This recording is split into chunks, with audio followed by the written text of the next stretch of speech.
Hey everyone, and welcome to a new episode of He's Not Wrong. I'm your host, Chad D. And if you've ever donated to a political campaign, you know the feeling. You give because a race feels urgent, or because an ad broke through to you, or because a candidate went viral. But is that actually where your money does the most good? Today's guest built a company betting. The answer is often no.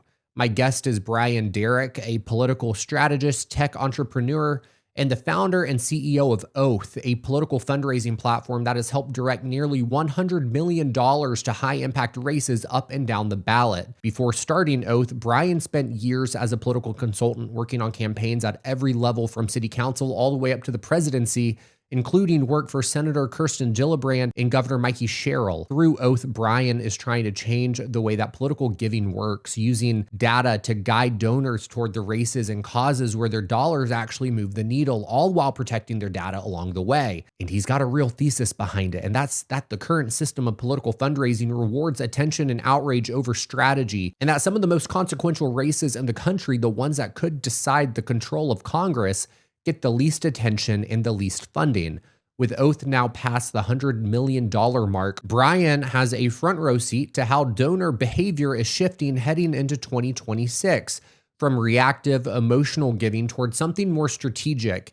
And he's going to walk us through what that data is actually telling us about enthusiasm on the ground right now. So without further ado, please help me welcome Brian Derrick. Brian Derrick, how are you? Welcome to He's Not Wrong. I'm good. Thanks for having me on, Chad. Absolutely. So I'm really excited for our episode because one thing that people are talking about here in Alabama is our primaries that just happened on May 19th. We saw a 93% increase in Democratic turnout when compared to 2022. Republicans saw a 25% decrease when compared to the primaries in 2022. So I think momentum is on our side. What are you hearing on the ground? Yeah, absolutely. I think that nationwide, we've seen a groundswell of Yep.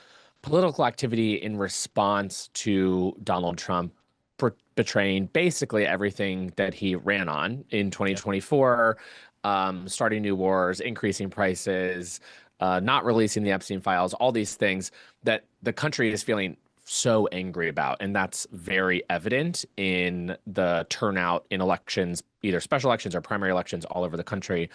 But I especially think that in the South, there is this energy after the Supreme Court decided to gut the Voting Rights Act, Yeah. that people are fired up and they want to fight back. They feel like the system was already rigged against them. It's very obvious that they're trying to rig it more ahead of the midterms, and people have had enough. So I think what you're pointing to is exactly right, that Democrats have the wind at their back, and it's could be a really transformational year in unexpected places like Alabama. And, even before the Supreme Court did what they did recently, we were seeing massive wins in the South with, I know Afton Bain did not win in Tennessee, but the way that her district swung towards Democrats, that's a win. You look at the Yeah. Public Service Commission in Georgia, they flipped two Public Service Commission seats. Those candidates raised like $70,000 each, and they flipped two seats. That was a massive win. You look at Gabe Alamont down in Florida. I think she's Florida's first congressional district. She's running again, but when she ran in a special election last year, she swung the district towards Democrats in numbers that they have not seen in decades. So like even well before the Supreme Court did what they did, the South was seeing massive gains with Democrats.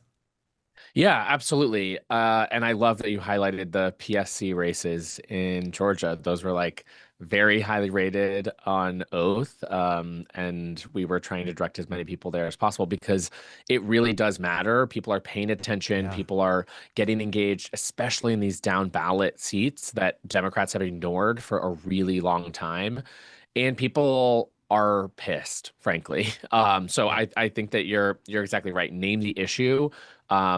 It doesn't seem like it is going well right now. The corruption, ICE, the economy, and that is directly translating into energy and really what could be a new coalition for Dems who want to Yeah. move the country away from this decade of darkness under Trump, Right. 1, 2, No. and 3.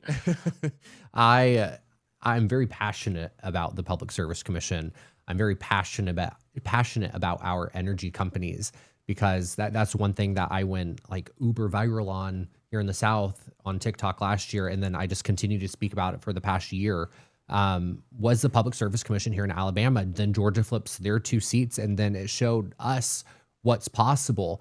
And after Georgia flipped those 2 seats, and we're bringing awareness of Public Service Commission here, Alabama Power was caught on phone calls, getting their lobbyists to talk to representatives to remove the Public Service Commission from the ballot here in the state, because they were that Wow. worried that they were going to lose control over the regulatory body that's supposed to be holding them accountable. People listened, people woke up and understood, but I think Alabama is so red with a lack of democratic infrastructure that like people understood that Republicans were the issue, but they're not supporting the Democrats in this race. But what the Republicans did do was they, in the primaries, voted out the incumbent. So they at least like were aware to a degree that Yeah. their elected officials on their side were the problem, but they just like, I don't think connected the dots fully. And I hope as we continue on in this year, we laid the groundwork to be able to make that case. I just think we didn't have the resources to really fully execute on that, but the signs are there. Yeah. And it's a long game, right? Republicans are reaping the rewards right now of them playing a 40-year-long strategy to overturn Roe and gut voting rights and all of these core pieces that have taken them decades. And we need to be thinking long term too. The stakes are too high to only think in one cycle. Yep. And they're also too high to ignore what's going on right in front of our face. We have to do both, and we can walk and chew gum at the same time. But for too long, Democrats have ignored the down ballot. They've thought really short term. And to your point, when you bring up like Afton Bain and these other races, making the investment to really show up in these places, not just when there's a campaign, but all the time, to have year-round organizing, year-round messaging, and community work that really shows what Democrats are about, and rather than just running a bunch of ads right before an election cycle. And so we're always trying to help people find those opportunities where you can move the needle maybe a little bit at a time, but over the long run enough that we can shift and expand the map of where Democrats are competitive. For sure. And, you know, before we get into your platform oath, I want to understand what you saw as broken in the system, because you were working in politics and you saw it from a very intimate level. So what did you experience to realize that the system's broken? Well, anyone who has a cell phone knows that the system is broken, because they are getting texted morning, noon, and night by Nancy Pelosi and Chuck Schumer and whoever else saying, give me $5 or it'll be the end of America. The country will be over. It's so broken. The whole campaign finance system really needs to be reworked from the ground up. And I think that not only is it driving us all crazy, because it really is crazy making to get all these texts from people that you've never heard of begging for money, but also it's wasting a ton of money, because there's no way for individual donors to see like this person actually needs $10, whereas this person's already raised 50 or 75 million and another $10 is going to make no difference at all. That misallocation of resources is why Democrats are actually setting on fire like $1 billion every cycle, which could be all the money that we need to win those races that you're talking about in Alabama. And so trying to get the money to the right place is a problem of the left, because we're grassroots powered, and it is grassroots donors that fund the vast majority of campaigns and infrastructure and organizing. But if not everyone is singing from the same songbook, it makes it much harder to actually coordinate what that money can do and maximize the impact. 110%. You know, I often say the only good thing about those text messages that I receive for fundraising is the fact that there is a staffer or a consultant who is reading the responses. So I always tell people, if you get those texts, respond. Just send them a message, respond, let them know what your thoughts are. I'm often on Republican ones. I don't know how, I don't know why, I don't know who sold my information to them. I've not voted Republican ever in my life, so it makes no sense. But I always like I cuss them out, and then I get like a personalized message back. So I'm like, okay, glad my thoughts are being heard. But it is truly a waste of time and money the way that the fundraising is happening right now. And to your point, there are races in Alabama for the state house or the state senate that $100,000 for a candidate is a difference between game changer. Yes. Yeah. Yes. 110%. Totally. The average for those down ballot seats in a lot of the country that gets ignored is like 40 to 100,000. And to some people, if especially if you don't like give politically or follow this closely, that might sound like a lot of money, but it is nothing compared to a competitive U.S. Senate race. Now, the average spent on each one is around $400 to $450 million. So when you include outside spending. And so the price tag is literally a tiny, tiny, tiny fraction of a percent of the total spending that goes to all of these races that everyone's hearing about and seeing on the news. Yes. And those are typically not the people that actually need your support. No, right on, right on. It's so important that we support the down ballot races. And like you said, they need support, they need money. And I'm specifically thinking of a candidate. She dropped out of the race because of the redistricting, but Tabitha Eisner here in Alabama, y'all had her rated. I think it was is y'all's rating on Oath by points or percentages? 10 points, right?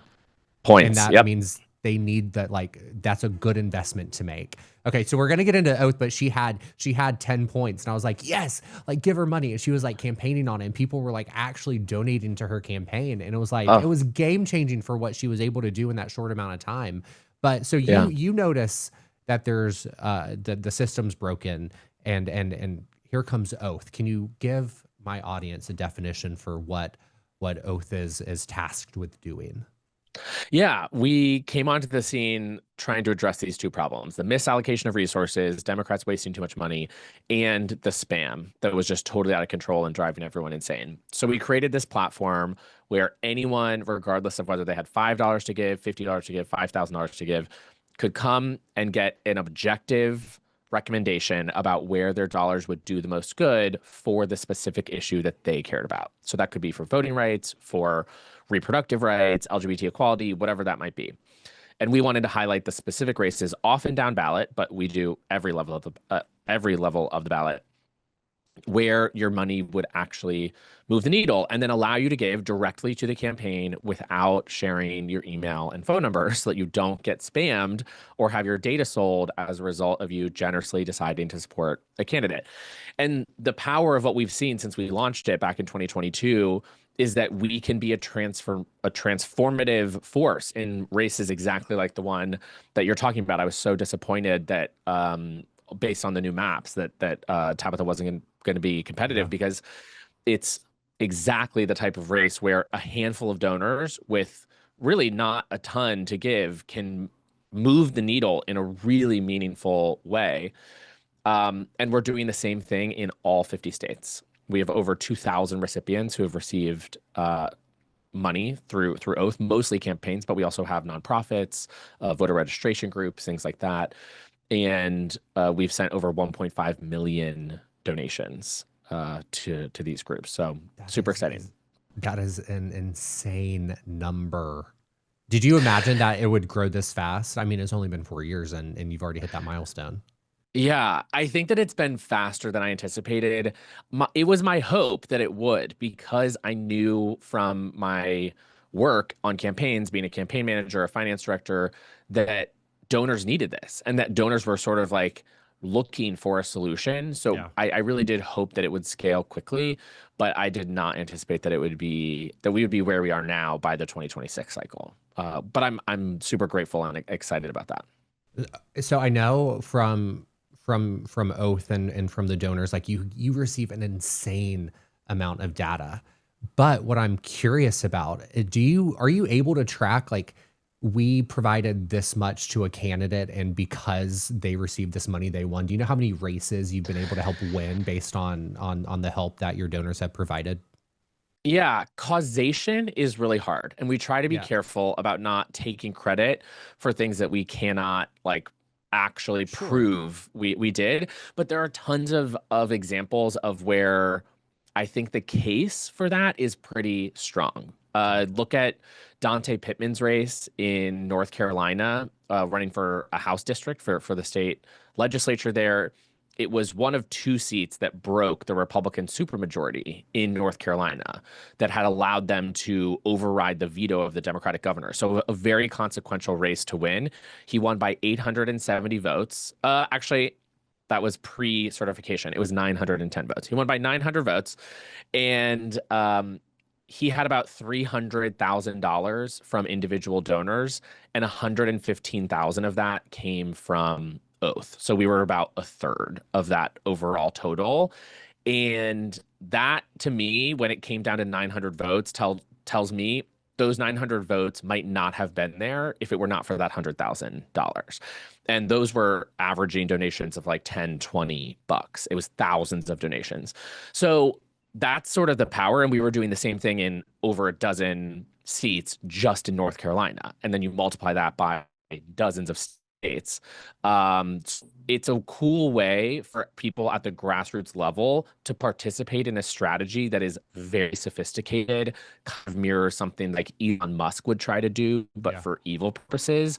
But Yep. we can do it for the good, and like we can put that level of thought and data behind every $10 that you want to give. What is one like surprising fact from the data about donor activity that you're finding with this midterm cycle, if that makes sense? Like, what's one surprising pattern that you're seeing? Yeah, well, I think the anger at Trump does not evenly translate into energy for Democrats. Okay. So I think a lot of people online are kind of saying, oh, well, I kind of hear two different stories of what's going to happen in the midterms online. But Yeah. there's a camp of people who online are like, Trump is screwed for the midterms, and Democrats are gonna do great everywhere. But the reality is, people have to know who the good candidates are in order to support them, and there's a lot of information missing about who people need to support in these down ballot races. Things like state Supreme Court. We shouldn't assume, in other words, that just people being mad at Donald Trump is going to translate into wins everywhere. We actually have to put in the elbow grease to Yep. make people understand that there's an alternative path and that they need to help get these candidates elected. So one of the patterns there is very uneven focus, that people are like really over indexing on Senate races and some like a handful of House races as the solution to fighting Trump, whereas it actually is hundreds of races that we need to invest in order to make the most of this moment and Yep. push back on everything that Republicans are doing in every state.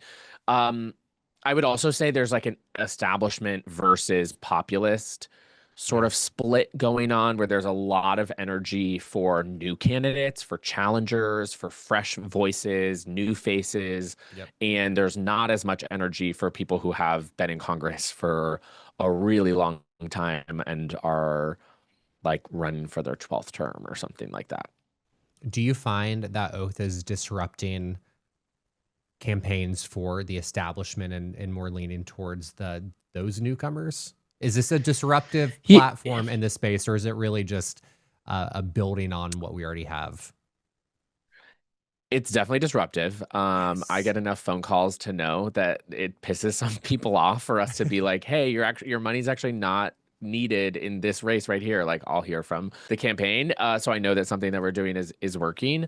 But yeah, I think that overall we are able to lift up the candidates that wouldn't ordinarily have the level of influence and power that we can give them. Because if you are coming from a white shoe law firm and everyone that you know is a millionaire, like you're gonna raise money just fine to run for Congress. You're gonna like raise money hand over fist and be great. Whereas if you're a teacher or a nurse, you might really struggle to raise money for a campaign when everyone you know is struggling to put food on the table and pay their kids tuition or whatever. And that's why you're running for office in the first place, which is kind of how another way that the system is broken. That's a situation where oath can come in and be like, hey, it shouldn't be about your personal network and whether you can raise money from your friends. Let's all band together and fund Yes. your race because you're going to be awesome when you're in office and you're going to represent us. So yeah, it definitely is disruptive. It takes some power away from who we think of as kingmakers, from the party infrastructure of like, oh, well, we want this person out of the primary and not this person, because we're trying to level the playing field regardless of someone's personal connections or resources. And we help challengers a lot. So I know, based on historical trends with how midterms go, Democrats are projected to win back the House and the Senate. But what you're seeing right now, and it's no secret to anyone, is Trump and the Republican Party, they're doing everything they can to try to keep power, at least within the House of Representatives. They don't want to lose full control of Congress. With everything that they're doing, combined with everything that you're seeing from donor activity and from the enthusiasm that people have around these candidates, do you think that we're still going to win control of Congress in November? I think that Democrats are favored right now in the House. Republicans, specifically Donald Trump, demanded and passed these gerrymanders to steal seats away from Democrats, specifically Black voters and Latino voters in places like Texas and Florida and throughout the South. And that set us back about 5 or 6 seats, depending on what turnout looks like this year. And that's rough because it puts us in a hole, but it's definitely something that we can overcome. So I still feel there's a very clear path if we work at it and fund the right races to flip the House this November.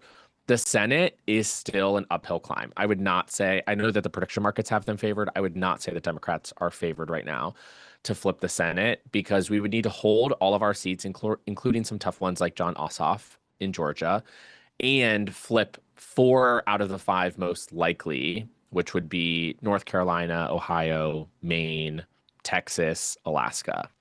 There are some wild cards in there, like in Iowa or a Montana or something like that. But it's a really tough map because Democrats have ceded so much ground to Republicans in the last few cycles, which we sort of alluded to. But it's hard for a single candidate to reverse a generation-long shift away from Democrats in a lot of these places. Like Tallarico's amazing. Tallarico's amazing, but we have to acknowledge what he's up against in Texas is not just about him versus Ken Paxton. It's about long-standing, deeply entrenched views of the parties. Yeah. And so yeah, I do think that it's possible. We certainly are favored to pick up seats in the Senate, but flipping 4 is going to be a really tall order. Yeah, yeah. And you know, when I'm thinking about where we're at, being in Alabama and being at like the epicenter of the gerrymandering Supreme Court fights, the one thing that I can't put a finger on or really get a good read on is how confusing it is for voters. Who does it confuse? And then is it demotivating Republicans to show up at the polls, which I guess would help Democrats. But there's so many wild cards now thrown into the mix that like it's really, I genuinely cannot tell how this is going to turn out, which I don't like being in that position. Totally. Yeah. And not only that, we are not even close to the end of that fight. There's going to be so much more gerrymandering that takes place between 2026 and 2028 that it gets even worse for Democrats, likely. And that's because for a lot of states, it was too late to change their map. They'd either already had their primary or their filing deadline had closed. Places like South Carolina, where we are expecting them to try and gerrymander in 2027. So it's going to keep going, and that we have this uncertainty that now we just have to deal with and bake into the process. It's why we've been more aggressive in encouraging donors to really reach into harder to win Trump territory, because we need a path there in order to maintain a majority in the future. Well, I'll tell you what, even with all those uncertainties, your platform oath gives me hope that the people who need the support, they're finally going to get it. And I am so excited that people now have a way to figure out who they align with across the country on issues that are important that might need help. And I mean, it's such a brilliant concept. But within that concept, I do have a question because Yes. my boy Doug Jones going up against Tommy Tuberville, well, I know it's not your platform. I think it had him at like 3 or 4 points. I'm like, why? Why is Doug Jones rated so low? He needs the money. Tommy Tuberville's war chest, I think, is like approaching $10 million. So what would lead to say a Democrat like Doug Jones to having such a low score on your platform that might lead people to not want to donate to him because they don't view him as viable? So the impact score is our 10-point rating system, which helps donors very quickly figure out where dollars are going to have maximum possible impact. And a 10 out of 10 this is a race where it's super underfunded, highly, highly competitive, likely to be decided by a handful of votes, and winning could make or break the political future of this state Supreme Court, this to Congress, whatever that might be. So there are 3 metrics that it's based on: competitiveness, stakes, and financial need. In competitiveness, we're pulling in, as you said, all the data that you can imagine. We're scraping the internet. Sure. We're pulling in all the forecasters. We do our own internal analysis. We're purchasing data from Catalyst and Civitech and others that gives us a really granular look, in addition to all past election results in this district, not just for the office in question, but for other offices in this particular geography too. It's very comprehensive. For financial need, it's our most sophisticated part of the model. We're projecting an optimal funding level for every individual race based on the media market, past trends, how much outside spending is committed, and then we're tracking the candidate's progress towards that goal. And then for the stakes of the race, that's where we're really baking in things like nested races, where one additional voter is going to vote on multiple competitive elections that could tip because that person turned out, or a tipping point seat in a chamber. So how likely is this one seat going to be to flip a legislative body or Congress or something like that? And so all 3 of those factors play a role in the impact score. In what are thought of as traditionally red states, you will typically find higher scores for more local races than statewide races. And we're aggregating. So it's our take, in addition to how Cook and Sabato and Inside Elections and C-Analysis are also rating the race. We tend to be as broad as possible. I don't want to say conservative because that could have a different meaning for folks, but we try to cast as wide of a net as possible, but we are also looking for outside validators to say that a race is going to be close, because money can do a lot in these elections, but it can't do everything. Amy McGrath being sort of a classic example, she gets picked on because she raised $100 million running in Kentucky in 2020, spent it all, and lost by 20 points. Yeah. And so money isn't everything. We could have spent another $400 million in that race, and she still would have lost by a similar margin. So our goal is really to give people transparency into what the sort of data or what other experts, so to speak, say about the race. But it's up to individuals. If they still want to give there, we happily will allow them and facilitate that contribution. But we just want people to have somewhere that they can look to get an outside perspective on the likelihood of their donation changing the outcome of a race. My friend worked on Amy McGrath's campaign this go around, and I had such high hopes based on how she did when she ran previously. And I mean, I think it just goes to show just how different this political environment is. And also how important platforms like yours are, because I mean, I feel like a lot of people might look at Amy and just think she was like the presumptive winner, when you could have looked at a place like Oath and seen the competitiveness within that race. But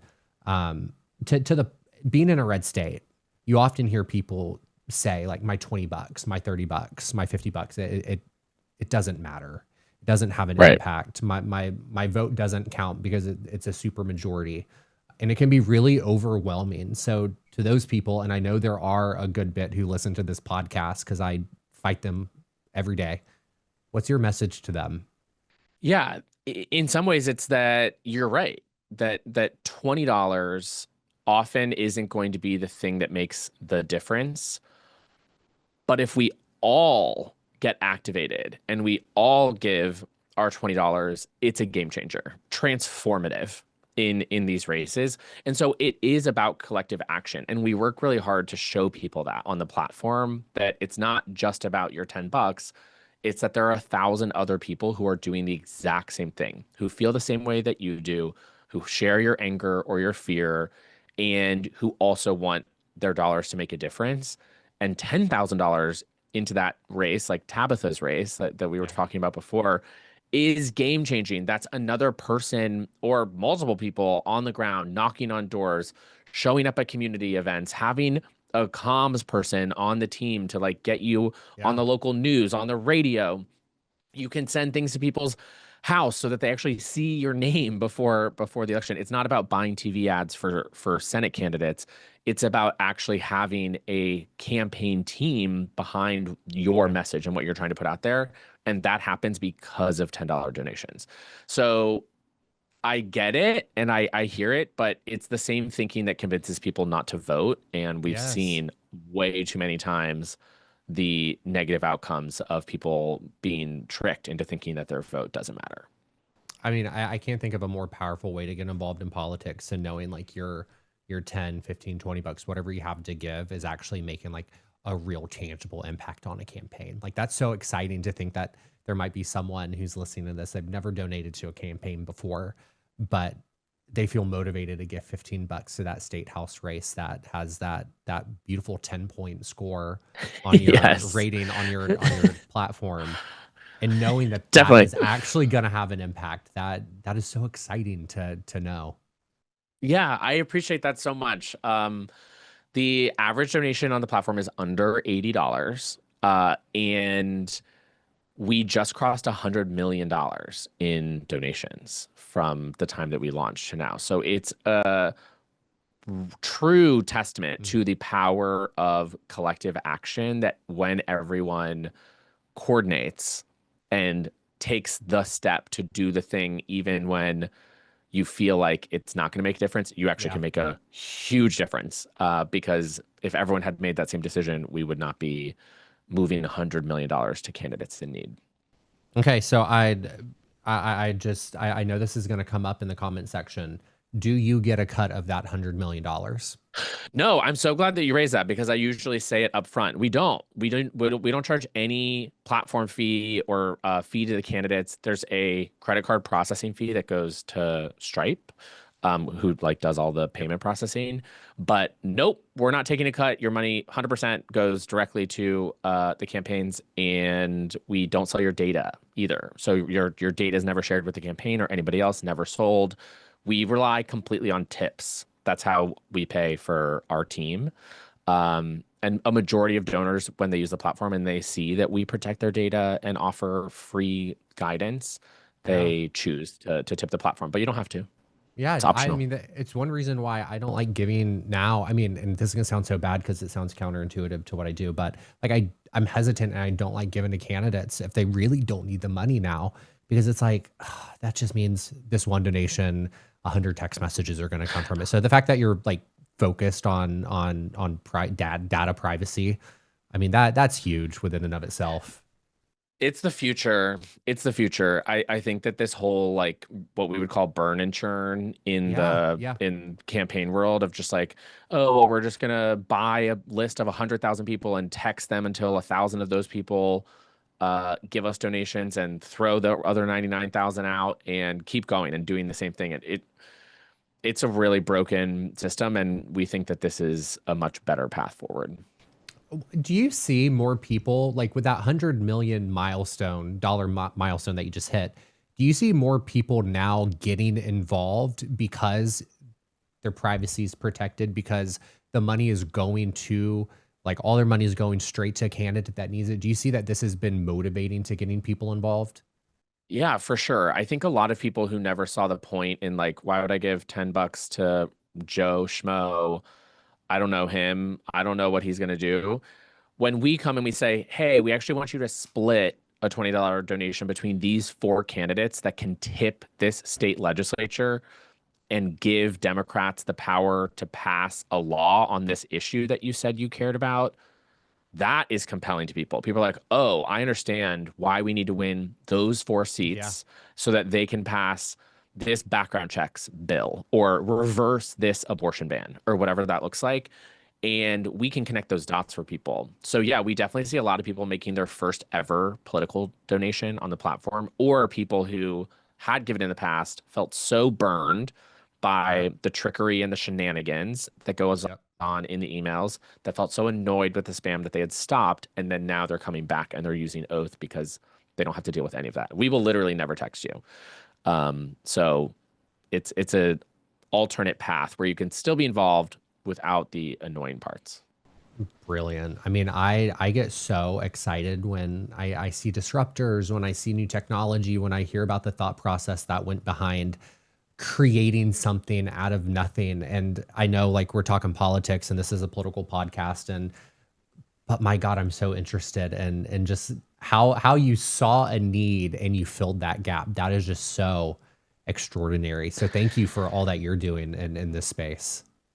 Totally. Yeah, I appreciate that. I started Oath with my best friend of like 15 years. We met freshman year of college. We were roommates for a time after college. And then when we were living together, we started Oath. It was really just a project for our friends and family. We didn't set out to create a new tech platform that now employs like a bunch of people and does $100 million in donations.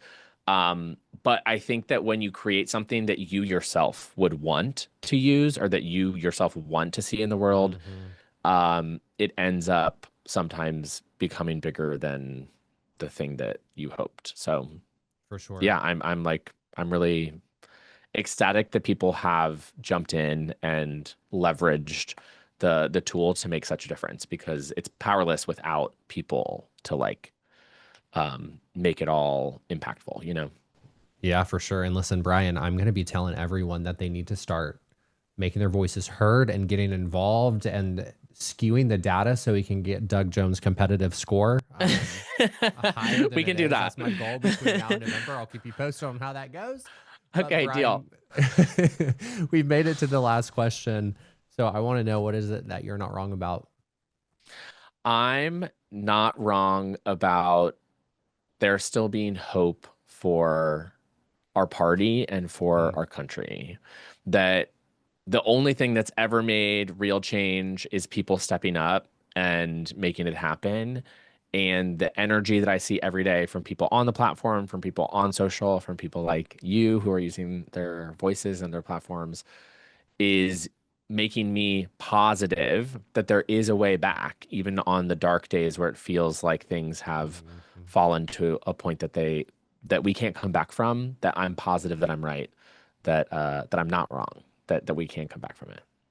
I agree. You're not wrong about that. I just had Andrea Flores come onto the podcast, and we were talking about immigration and the Democratic Party and where we failed and where there's opportunity to be the leaders on the immigration front.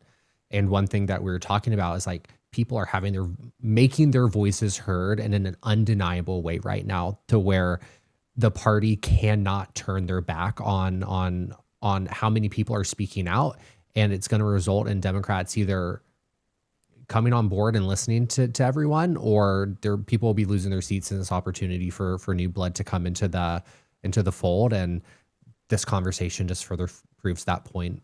And I appreciate you coming on and discussing all of this with me. Thank you. Yeah, absolutely. Thank you so much for having me. Appreciate it.